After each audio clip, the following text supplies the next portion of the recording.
todos. Bueno, vamos a iniciar la presentación. A ver, me confirman si se ve la pantalla. Sí, doctora, ya se puede observar. ¿Se puede ver la pantalla? Sí, doctora, sí se ve. ¿La ponencia se ve? ¿Lo de embarazo múltiple? Sí, doctora, ya se observa. ¿Sí? Bien. Un ratito.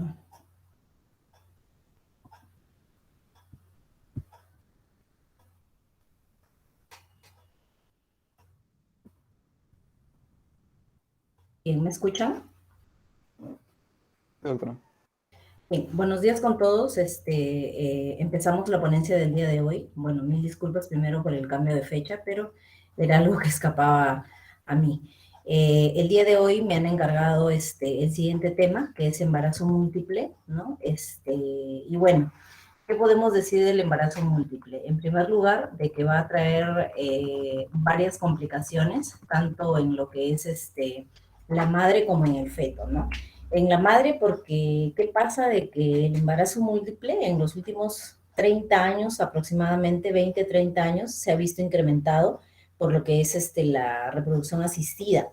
Pero quienes comúnmente o normalmente se hacen lo que es una reproducción asistida son pacientes que han venido prolongando su gestación, ¿no? O que han venido prolongando esa etapa de ser mamás, ya sea con fines pues profesionales o otro tipo de problema que hayan tenido, y pues que en este momento quieren gestar, ¿no? Y hacen lo que es la reproducción asistida.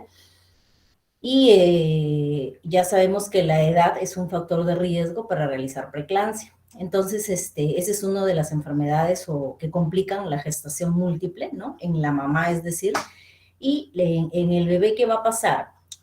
Obviamente, como son 2, 3 o 4 bebés, pues estos bebés van a ser pequeños, ¿no? Entonces se va a dar lo que es la prematuridad en primer lugar. Podemos tener en el embarazo, en el proceso de embarazo, ¿no? Amenaza de parto pretérmino, podemos ver RCIU también, ¿no? Retardo del crecimiento intrauterino, básicamente, ¿no? Bueno, la ponencia del día de hoy es entender eso, ¿no? Definir lo que es una gestación múltiple, ¿no? Ver lo que es el diagnóstico, el manejo y finalmente la terminación de la gestación múltiple, ¿no? De qué forma se va a dar, va a ser por parto vaginal, va a ser por parto cesárea, ¿no? Todo eso lo vamos a ver a continuación. Bien, las preguntas, chicos, al final, ya, bueno, he tratado de hacerlo lo más didáctico posible y resumido, porque en realidad es un poco complicado este tema de la corionicidad, amniosicidad, que ya lo vamos a tratar a continuación, pero he tratado de hacerlo resumido también por el tema del tiempo, ¿ya? Bien, entonces, diremos pues que el embarazo gemelar se presenta en 1 de cada 100 embarazos y su frecuencia ha ido aumentando en los últimos 10 años como resultado de las técnicas de fertilización asistida, ¿no? Lo que les estaba mencionando, ¿no? ¿Qué más? Respecto a la epidemiología, bueno, la frecuencia ¿se ve la flechita, chicos? Confirmen. Sí, doctora. Sí, bien. La frecuencia clásicamente se describe 1 en 100 para los embarazos gemelares, ¿no? Es decir, los dobles, y 1 en 6.400 para los triples, ¿ya? Ahora, la frecuencia de esto se ha incrementado en un 70% en los últimos 30 años, ¿no? Lo que le venía diciendo al iniciar la presentación, ¿no?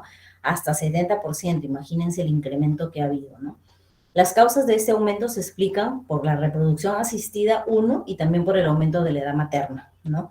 Lo que les mencionaba, ¿no? Este aumento de edad materna, ya sea porque han prolongado su gestación o pacientes también que no han podido salir embarazadas, ¿no? Por algún problema, ya sea de la mujer o del varón, ¿no? De la pareja. Bien.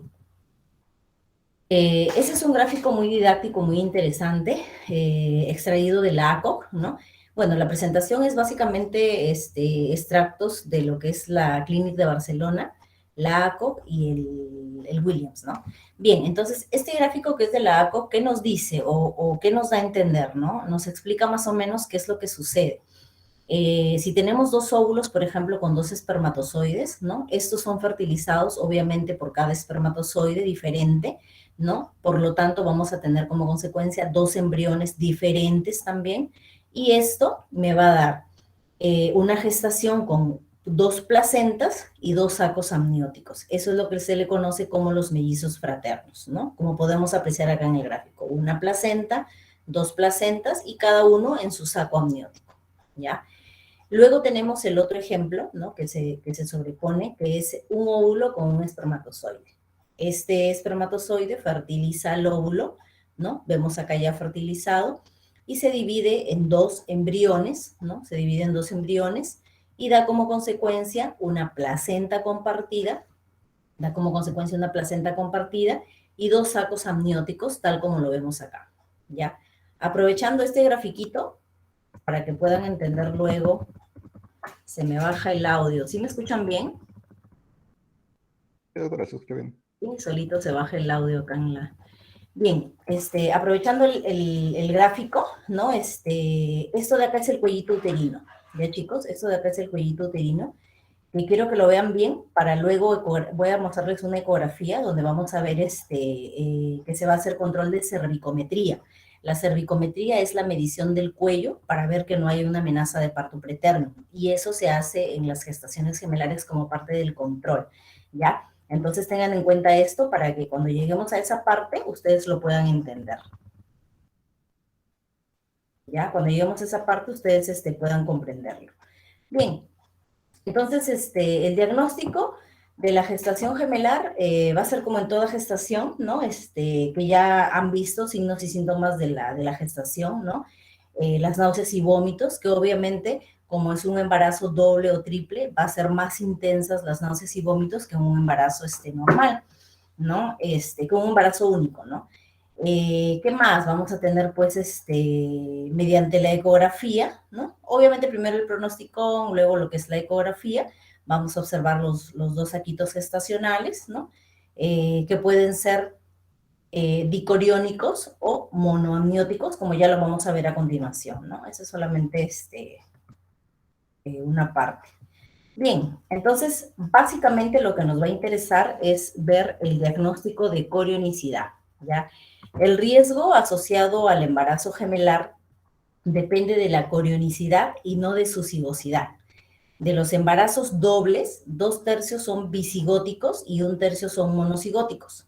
Desde el punto de vista obstétrico, es importante definir la corionicidad o el número de placentas y la amnioticidad o el número de sacos amnióticos, ¿ya? Eso lo vamos a ver acá.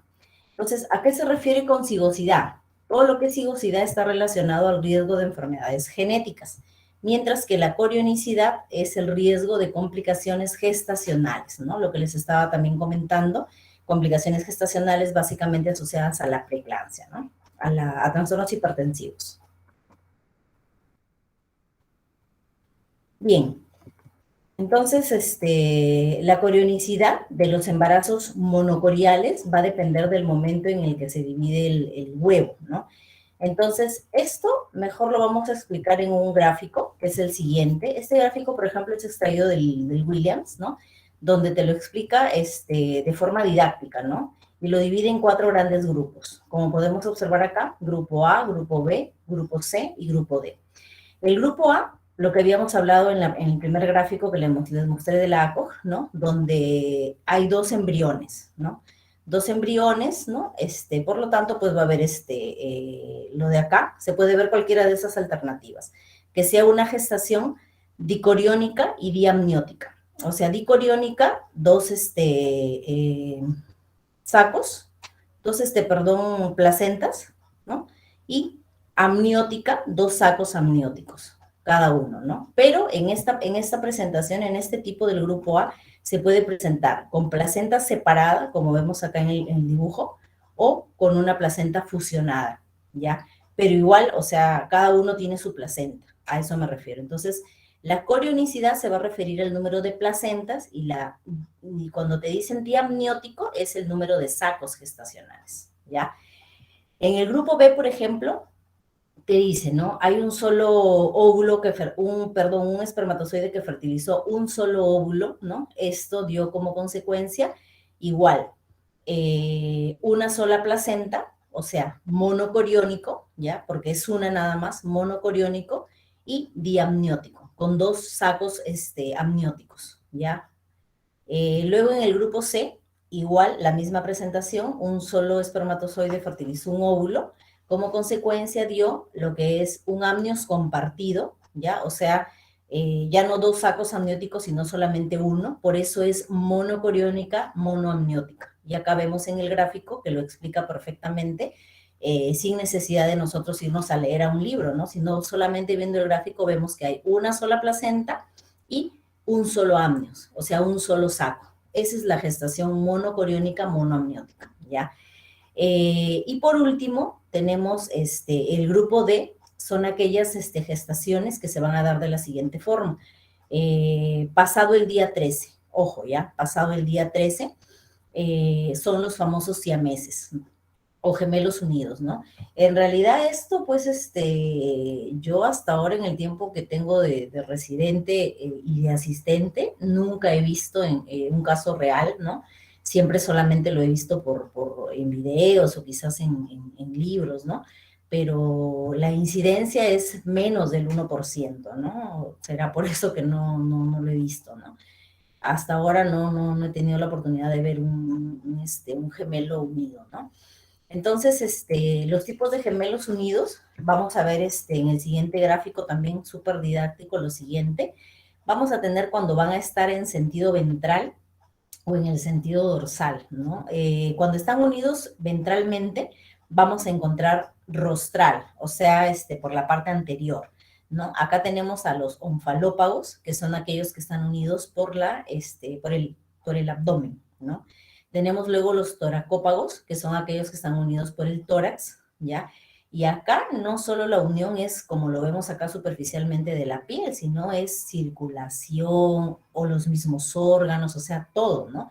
Y hay diferentes presentaciones. Puede ser, por ejemplo, que este toracópago solo tenga un corazón o que tenga dos corazones, ¿no? O sea, hay diferentes tipos de presentaciones, ¿no? Los cefalópagos son aquellos que están unidos por el cráneo, ¿no? Pero por la cara anterior, ¿no? Es decir, por los ojitos, ¿no? Por la carita. Luego tenemos la otra presentación que es la caudal, ¿ya? En la presentación caudal, como vemos, la unión es por el isquión, ¿no? Entonces, acá tenemos a los isquiópagos. Luego, lateralmente, tenemos a los parápagos o diprósopos, que son aquellos que tienen prácticamente dos cabezas, pero que están unidas. Como ven, es un solo cuerpo, ¿ya? Luego tenemos los parápagos bicéfalos, ¿no? Es decir, un solo cuerpo, ¿no? Pero con dos cabezas, ¿ya? Luego, en el sentido dorsal, tenemos los craneópagos, que son aquellos que están unidos por el cráneo, ¿no? Los raquípagos, que están unidos por la columna, ¿no? Vertebral. Los pigópagos, que son los que están unidos por el isquion, ¿no? Por la parte de atrás, ¿no? Por la parte dorsal. Bien. Ahora, en la ecografía, ¿qué es lo que vamos a ver? Nosotros ecográficamente vamos a ver esto. Cuando se trata de una gestación dicorial, ¿ya? Es decir, que tienen dos corion, como ven acá, la membrana envolvente, el corion, y por lo tanto dos amnios, ¿no?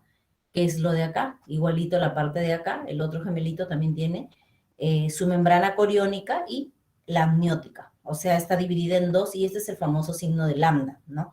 Y la otra, que es la monocoriónica, ¿ya? ¿Qué significa? Que tiene solamente una sola placenta, pero sí tiene cada una, como ven acá, cada una tiene su amnios, ¿no? Ese es la famosa T, y acá está el lambda, ¿no? El signo de lambda. Ahora, ¿cuándo yo voy a diagnosticar recién qué tipo de embarazo gemelar es? Recién eso se puede hacer a partir de la semana 10, ¿ya? No es que en la primera ecografía yo voy a ver el tipo de división, ¿no? Como ya hemos visto en la división del huevo, hasta la semana 13 que se puede dar la división, ¿no? Lo vemos esto a partir de la semana 10 aproximadamente. Y acá lo vemos más detallado, lo que es el signo de lambda, ¿no? Acá está, esto de acá, a esto se refiere, ¿no? Dos membranas corioamnióticas y el amnios también, ¿no? El amnios es la membranita esta que lo divide Y lo otro, que corresponde a la gestación dicorial. Y el signo de la T, como vemos acá, ¿no? Tal cual una T, que divide a la gestación monocorial. Miren, una sola placenta, que es lo de acá, y el amnios, ¿no? O sea, igual sí lo está dividiendo, ¿no? El amnios. Entonces, eso sí nos interesa saber si es una gestación dicoriónica o monocoriónica. ¿Por qué? Porque la monocoriónica va a tener muchas complicaciones, porque imagínense, una sola placenta va a tener que alimentar a los dos bebés. Entonces, entre esos dos bebés va a haber un desequilibrio, porque va a haber uno que va a jalar más sustancias nutritivas que el otro. Entonces, uno puede tener reducción en el crecimiento y el otro puede nacer normal. Por eso los controles es diferente en una gestación dicoriónica y en una gestación monocoriónica. ¿Ya? Acá todavía está más explicadito. Este es del Williams, por ejemplo, este gráfico, ¿no? Vemos acá, por ejemplo, ecográficamente, vemos una placenta, que es la placenta anterior, ¿por qué? Porque está arriba, y posterior porque está abajo, ¿no? Este es del otro gemelito, ¿no? Entonces, vemos acá el signo de lambda y vemos la separación también. Entonces, este tiene dos corions, ¿no? Porque tiene una placenta, dos placentas y a la vez tiene dos amnios. Cada uno está en su saco amniótico. Y lo grafican acá, ¿no? El signo de lambda y el corio, ¿no? Acá está el corio y el amnios, ¿no? Vemos cómo se separa acá dos, ¿no? Luego tenemos el otro gráfico, que es, ojo, esto es a la ecografía, igual, vemos una sola placenta acá, ya, vemos una sola placenta, y vemos acá abajo también la misma estructura, ¿no? El corium, que es una sola placenta, y el amnios, dos sacos, ¿no? Bien, acá lo vemos ya cuando da luz la paciente, ¿no? Podemos observar claramente una placenta, dos placentas, ¿ya? Cada una, ojo, con su cordón umbilical y cada una también con su amnios, ¿no? O sea, separada, ¿no? Eso se refiere a un embarazo o a una gestación dicorial diamniótica, ¿no? Dicoriónica, porque son dos placentas, y diamniótica, porque son dos sacos amnióticos. Entonces, la clasificación básicamente se va a dividir en disigóticos y en monocigóticos, ¿no? Los disigóticos se presentan hasta un 75% y todos o la mayoría son dicoriales diamnióticos, mientras que dentro de los monocigotos la presentación es mínima, menos mal, ¿no? Los dicoriales diamnióticos, por ejemplo, pueden estar en un 20 a 25% de los casos. Los monocoriales diamnióticos pueden estar hasta en un 75% de los casos. Y los que más nos preocupan o los que son más complicados todavía son los monocoriales monoamnióticos. Es el caso que les decía, que solo se presenta una placenta y un amnios. Entonces ahí los bebés van a concursar prácticamente por quién crece, ¿no? Entonces ahí, por ejemplo, se va a ver una de las complicaciones que es la transfusión feto-fetal, y vemos también el retardo, ¿no? Y el 1% es de los siameses, ¿no? De los bebés unidos, ¿no? Que les decía que corresponde a la incidencia de un 1% aproximadamente. ¿Qué más? Las complicaciones. Las complicaciones, como les decía, van a ser tanto maternas como fetales, ¿no? Pero si yo llevo un control adecuado, ¿no? Esto puede ir un embarazo de manera normal, ¿no?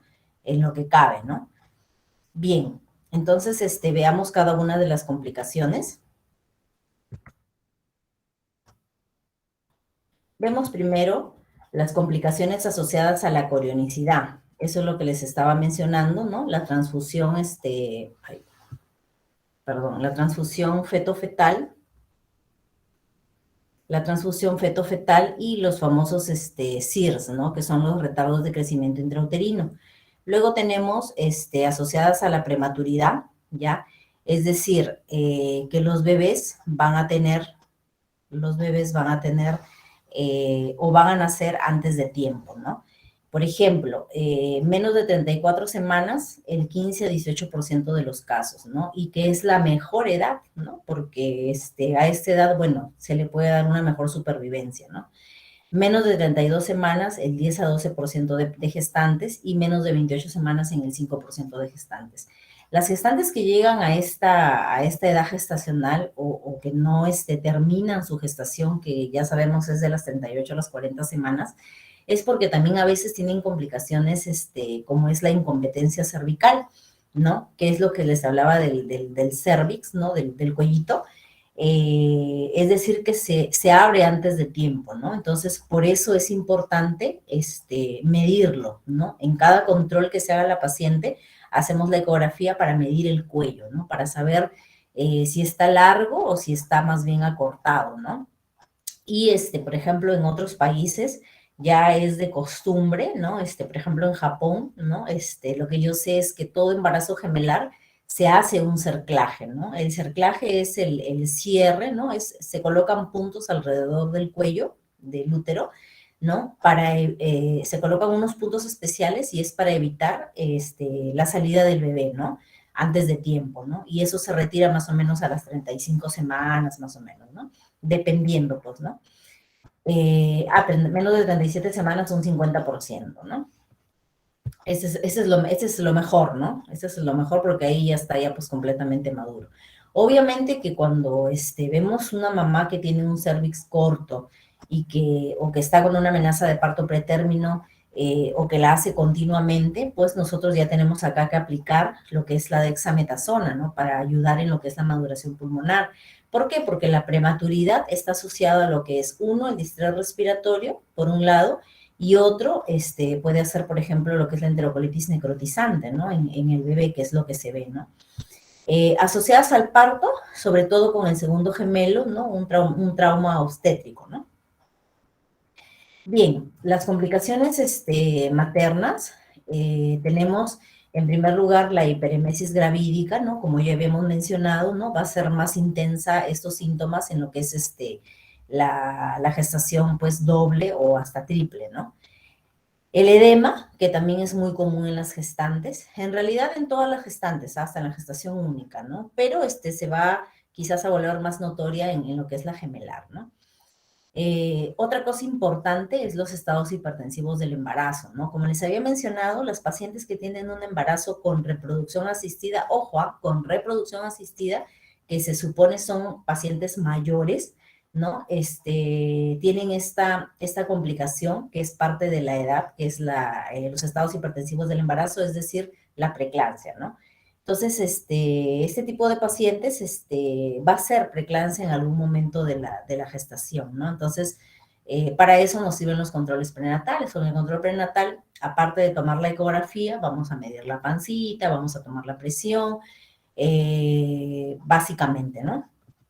¿Qué más? Tenemos también la anemia, ¿no? Obviamente porque el bebé jala todo lo que le es necesario para su crecimiento, ¿no? A través de la placenta, y pues la mamá tiende a hacer su cuadro de anemia, ¿no? Colestasis hepática también menciona la literatura en embarazo doble o triple. Puede haber edema agudo de pulmón, obviamente porque no es igual una gestación única, que es un bebé que va a pesar como máximo ya el más grande, 4 kilos, el macrosómico, ¿no? Que tener dos bebés que pues cada uno me va a pesar, por decir, 2.500 o 2.800, o sea, voy a tener más de 5 o 6 kilos, fuera contando la placenta y el líquido amniótico, ¿no? Entonces sí me puede generar un edema de pulmón porque va a comprimir todo lo que es el diafragma, ¿no? ¿Qué más? Enfermedad tromboembólica, ¿ya? Y lo que es el hígado graso del embarazo. Finalmente, la complicación más importante, la hemorragia obstétrica, ¿no? Esto depende del tipo de parto, ¿no? En realidad, vamos a ver a continuación el tipo de parto, pero les voy adelantando. El tipo de parto puede ser un parto vaginal, que vemos normalmente en los prematuritos, ¿no? Y también depende del tipo de presentación, o la cesárea, ¿no? Hay pacientes, pues, que se complican y que van a hacer una hemorragia, pues, con cualquiera de los tipos de parto, ¿no? Como sabemos, en el parto vaginal, la pérdida sanguínea aproximada es de 500 mililitros, ¿no? Y en un parto por cesárea puede ser de 800 a 1000. Y con alguna complicación, ¿no? Podemos estar hablando de casi 2 litros, 1,5 litros, 2 litros de sangre, ¿no? independientemente de que si de repente por ahí se quedan restos placentarios, hacer el legrado, ¿no? O las famosas 4T, o sea, es bien variable el tema de lo que es hemorragia, pero como sabemos es una de las primeras causas de muerte materna, ¿no? La hemorragia obstétrica, ¿no? Ahora, en estas pacientitas que habíamos conversado, hay que hacerles la prevención de la preeclampsia, ¿no? Y la prevención de preeclampsia, ¿con qué yo la voy a realizar? La voy a realizar con la ingesta de aspirina.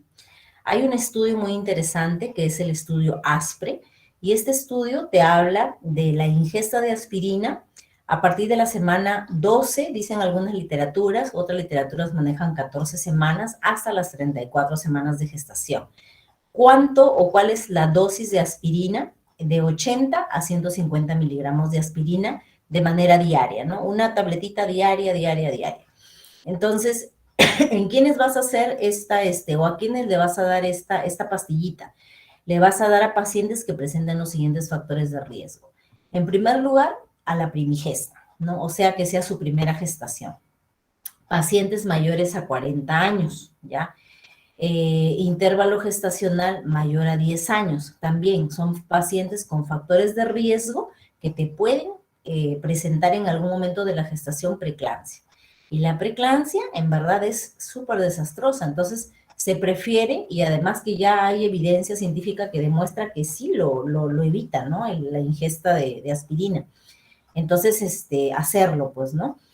El índice de masa corporal mayor de 35 desde la primera visita y antecedentes familiares de preeclampsia, ¿no? A eso también podemos agregarle antecedente de preeclampsia, ¿no? Porque el paciente que ha hecho preeclampsia en su primera gestación puede volver a repetirse en una segunda gestación. Eso sí hay que tenerlo bastante en cuenta, ¿no?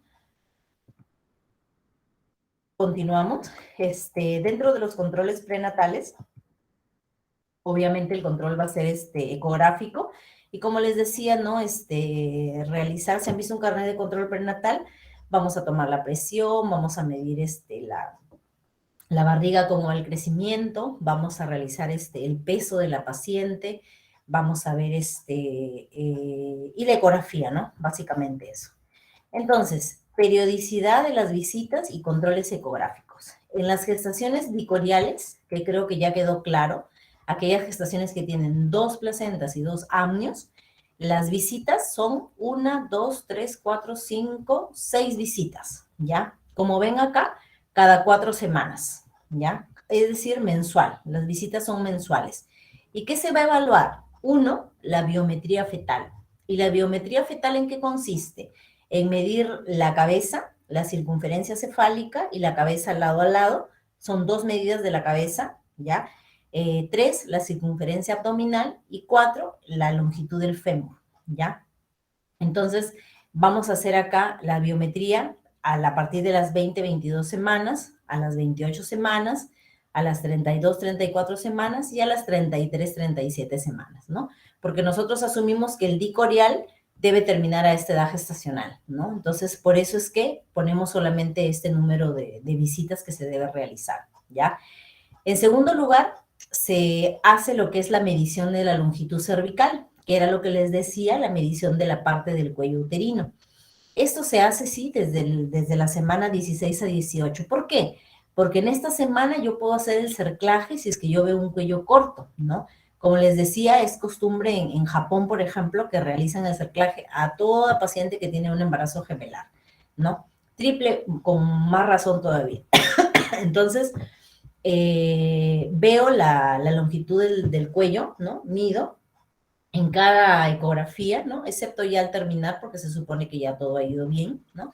Y más o menos para que tengan la idea, acá les muestro una ecografía. Esta es la longitud del cuellito, ¿no? Acá está vagina, obviamente, ¿ya? Y acá está el saco. Por eso ven todo negrito acá, porque se supone que acá está el bebé y ese es el líquido amniótico. Entonces, por ejemplo, acá vemos un cuellito largo, ¿no? Y acá les he puesto la muestra, ¿no? Para que vean cómo es un cerclaje. Acá, por ejemplo, vemos el hilito del cerclaje, ¿no? Es decir, este cuellito de acá, como decirlo, le han hecho un círculo a este nivel, ¿no? para hacerle compresión de esa manera y no haya pues una amenaza de parto pretérmino o una salida de líquido, ¿no? Bien, ahora, ¿cómo van a ser los controles en las gestaciones monocoriales? Tenemos los controles acá van a ser más estrictos, ¿no? Van a ser, como ven, cada 2 semanas. Entonces vamos a tener 1, 2, 3, 4, 5, 6, 7, 8, 9, hasta 10 controles, ¿no? O sea, cada 2 semanas la paciente va a tener que estar yendo para evaluar a sus bebés. Y se hace igual lo que es la biometría fetal. La biometría fetal se empieza a partir de las 20 semanas, donde empieza la ecografía morfológica, que es de las 20 a las 24 semanas, ¿no? La hacemos luego a las 26, a las 30, 32 y luego una final a las 34 y 36, ¿no? A la semana 30, 32, yo ya más o menos veo la ubicación del feto, de los fetos, ¿no? O sea, quién se presenta cefálico, quién se presenta podálico, o si se presentan de forma transversa, ¿no? Los bebés se van a presentar de diferentes formas, ¿no? Y eso nos va a interesar para el tipo de parto. Vamos a valorar el líquido amniótico, ¿no? La circunferencia abdominal, el llenado de la vejiga, ¿no? Vamos a hacer también la ecografía Doppler, esto en las últimas semanas, por si acaso, ¿no? La ecografía Doppler, ¿para qué es importante? En algún momento hemos conversado también, creo, o con mis alumnos, no recuerdo bien, pero creo que también con ustedes en la ponencia pasada, acerca de la medición de la arteria cerebral media, ¿no? Es importante, ¿no? Para ver lo que es el retardo de crecimiento. Y la longitud cervical, ¿no? Lo que les estaba hablando, ¿no? De la longitud del cervix, del cuellito, que se hace a partir de la semana 16, ¿no? Entonces vamos a hacer 1, 2, 3, 4, 5 veces la vamos a hacer. ¿Ya? Al finalizar casi ya no se hace porque asumimos de que ha ido bien la gestación, pues, ¿no? ¿Qué más? En las gestaciones triples, por ejemplo, lo que vamos a evaluar, o las visitas, ¿no? El periodo de tiempo que va a pasar entre visita y visita, van a ser igual, mensuales, ¿no? Mensuales, tenemos igual que ver lo que es, o medir la biometría fetal, ¿no? En las 5 visitas, perdón, y la longitud cervical, sí, en las 5 visitas. Estas gestaciones triples sí terminan antes, ¿no? Recién tuve un caso, en Lima, ya de una amiga que dio a luz, tuvo una gestación triple, y terminó a las 33 semanas, ¿no? Pero haciendo su preeclampsia, ¿no? Entonces, ella estuvo en este grupo, pues, ¿no? Afortunadamente los niños están ok, ¿no? También, pues, Lima, pues, hay, pues, unidades especiales, ¿no? Para atención a los neonatos, ¿no? No es como acá en Chiclayo que a las justas, pues, tenemos unas cuantas incubadoras, ¿no? Para realizar ese tipo de manejo, ¿no? Y también pocos neonatólogos realmente.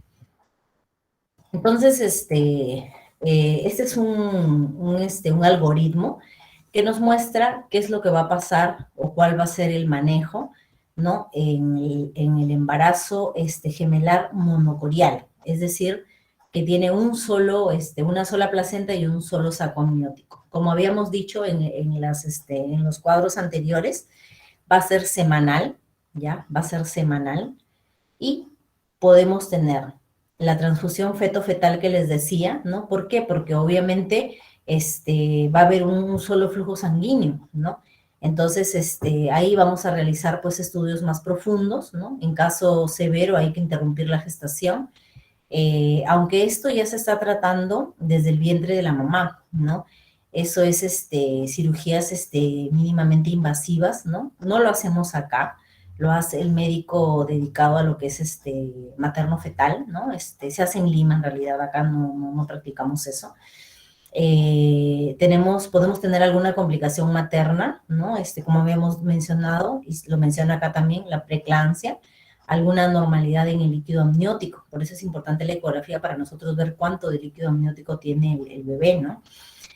Algún retardo de crecimiento, ya, bueno, dependiendo del caso, si es moderado, interrumpir a las 34 o 35 semanas, ¿no? Ahora, si es un monoamniótico, o sea, aparte de tener una sola placenta, solo tiene un amnios, La evaluación obstétrica acá será semanal con ultrasonido, ¿no? Con ecografía y interrumpir a las 36 semanas, ¿no? Si no hay complicaciones, hospitalizar con viabilidad, ¿no? Control 2 a 3 veces por día, y no olvidar en estos embarazos, que nacen menos de la edad, de tiempo, ¿no? De las 38 semanas, utilizar los corticoides, ¿no? El corticoide ya está demostrado, ¿no? Científicamente de que hay evidencia científica que lo demuestra, que nos ayuda a evitar, uno, lo que es el distrés respiratorio y otro, la enterocolitis necrotizante, ¿no? Que son patologías, pues, que pueden ser, fatales en el neonato, ¿no? Y se interrumpe, pues, la gestación, dependiendo, pues, también, ¿no? 32, 34 semanas. Luego tenemos el embarazo bicorial biamniótico, donde el control obstétrico habitual va a ser con ecografías 11 a 14 semanas, que es la genética, 22, 24, que es la morfo, ¿no? Desde las 20, la morfológica, con cervicometría. La cervicometría, recuerden, es la medición de la longitud del cuello, ¿ya? Ultrasonido, que es mensual, o sea, la ecografía, ¿no? Entonces, si es menor de 38 semanas, control de crecimiento, evaluación materno-fetal y seguimiento cada 2 semanas de evaluación fetal con control médico, ¿no? Si llega a las 37 semanas, interrupción de forma electiva, siempre haciendo el Doppler, ¿no? Para ver cómo está el flujo arterial, ¿no? Tanto de las uterinas, la umbilical, la cerebral media, ¿no? Viendo también la cantidad de líquido amniótico, ¿no? El estado materno es normal,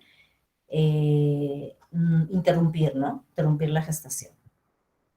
Ahora, ¿cómo va a ser el término de la gestación? Esta parte es muy importante, ¿no? En primer lugar, lo que hay que tener en cuenta es el tipo de gestación. Si es una gestación, por ejemplo, gemelar dicorial, que ahora ya lo entendemos, ¿no? Que tiene 2 placentas y 2 amnios, ¿no? Entonces es entre las 37 semanas y 39 semanas, y menos de 39 semanas. Allí yo debo terminar la gestación.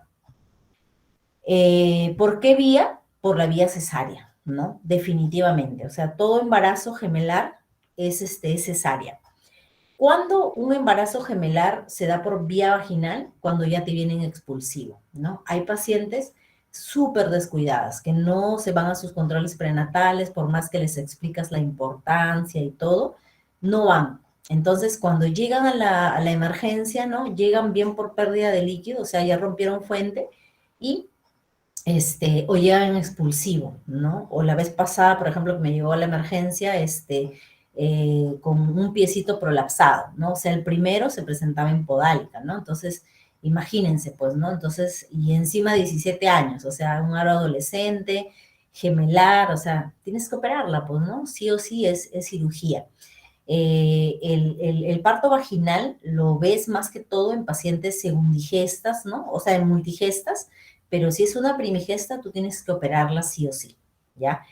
Y además, ¿cuándo se da el parto vaginal? Cuando el primero es cefálico. Cuando el primero es cefálico, no importa en qué posición esté el otro, sale vaginal. Pero si no es así, no te arriesgues y siempre uno, pues, inmediatamente, pues, piensa en la cesárea, ¿no? En la gestación gemelar monocorial diamniótica, es decir, una sola placenta con 2 amnios, termino entre las 36 y menos de 38 semanas, ¿no? Igual es una cirugía programada, ¿no?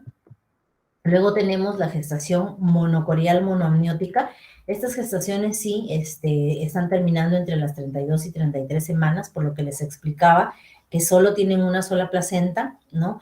Y obviamente van a presentar definitivamente, se va a venir el parto antes, ¿no? Se va a producir el parto antes por las complicaciones y por la competitividad que hay entre los dos fetitos, pues, ¿no?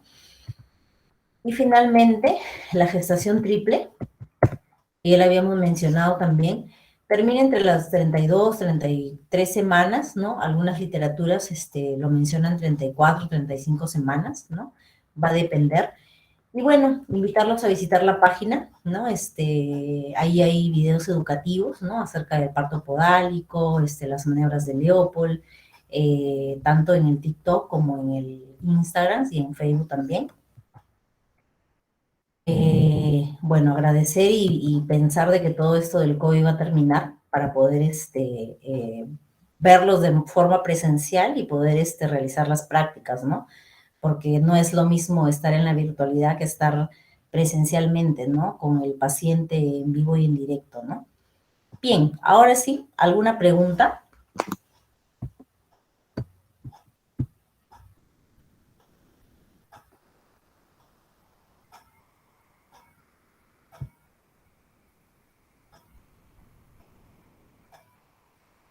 ¿Alguna pregunta, chicos? Doctora, yo tengo una pregunta. En el caso de un embarazo que ya sabe, o sea, en la primera ecografía entre las 10 a 14 semanas, se identifica que es monocorial y es biamniótico. ¿En qué semana sería lo ideal hacer una ecografía para evaluar si es que hay alguna complicación, como el caso de de las anastomosis, y si es que ya hay un crecimiento discordante entre los dos fetos? Ya, en las gestaciones monocoriales, acuérdense, la periodicidad de la visita, el control prenatal, mejor dicho, va a ser cada 2 semanas. Ya, en el dicorial es cada mes, cada 4 semanas. Y en el monocorial es cada 2 semanas. Entonces, cada 2 semanas yo voy a tener que ir a las 16 semanas, acuérdense, es para ver el cuello, ya, para ver la cervicometría, ¿no? Que ya les había mencionado. Y lo otro, si es que vemos alguna complicación, eso lo vamos a ver más o menos a la semana 24, 28, cuando voy a hacer el Doppler. Ahí en el Doppler, ahí voy a ver si es que, no, y además, con el simple hecho de hacer la ecografía y tomar las medidas de la biometría fetal, yo veo las diferencias y hay diferencias entre un feto y el otro, ¿no? Entonces ahí digo ya, algo está pasando y eso de la transfusión feto-fetal, por ejemplo, que se da en los mono-mono, ojo, porque tú me estás preguntando por un mono-bi. Un mono-bi casi no se complica, más se complica el mono-mono, ¿no? Entonces, ahí, por ejemplo, se puede tratar en el vientre de la mamá, ¿ya? Pero es un procedimiento que no lo hacen acá, eso lo hacen en Lima en la mater. Eso es lo que, ¿no? Acá la verdad no se practica. ¿Alguna otra duda?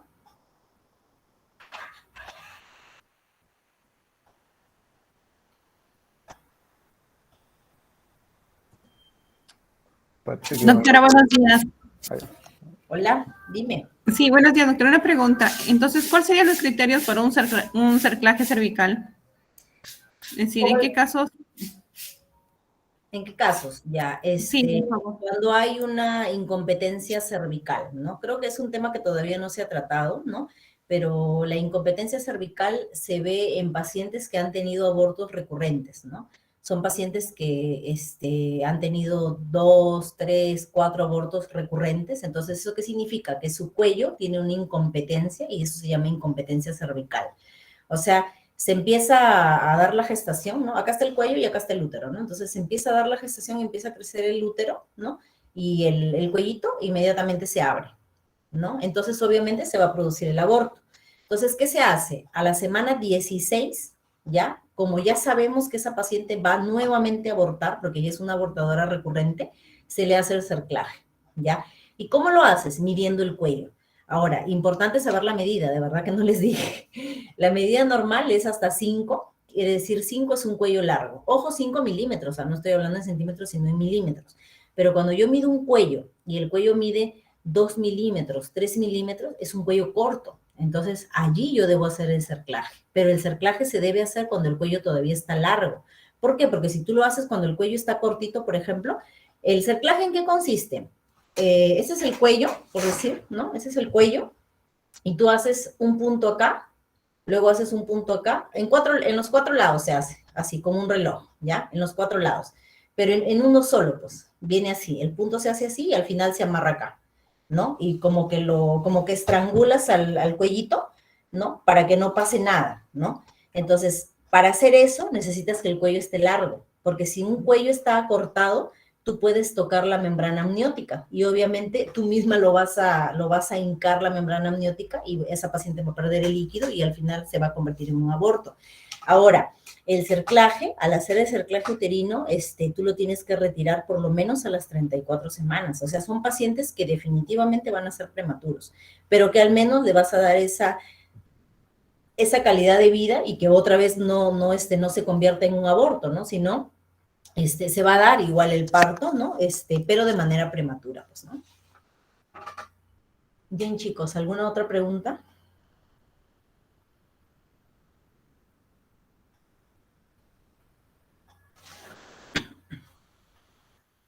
Todo claro, parece. Sí, al parecer ya quedó claro, doctora. Ya, les estoy mandando mi clase, ya, bueno, invitarlos el 21, domingo 21, vamos a hacer un taller de parto podálico con mi grupo y bueno, no sé si los delegados de repente pueden acudir, los delegados de cada grupo, no les ofrezco a todos porque en realidad el ambiente es pequeño y van a ir también otros alumnos de otras universidades y aparte los internos, pero al menos los delegados que vayan, pues, ya. Ya, Marquito, estamos coordinando para eso. Está bien, doctora, muchas gracias. Listo, gracias, cuídense, nos vemos.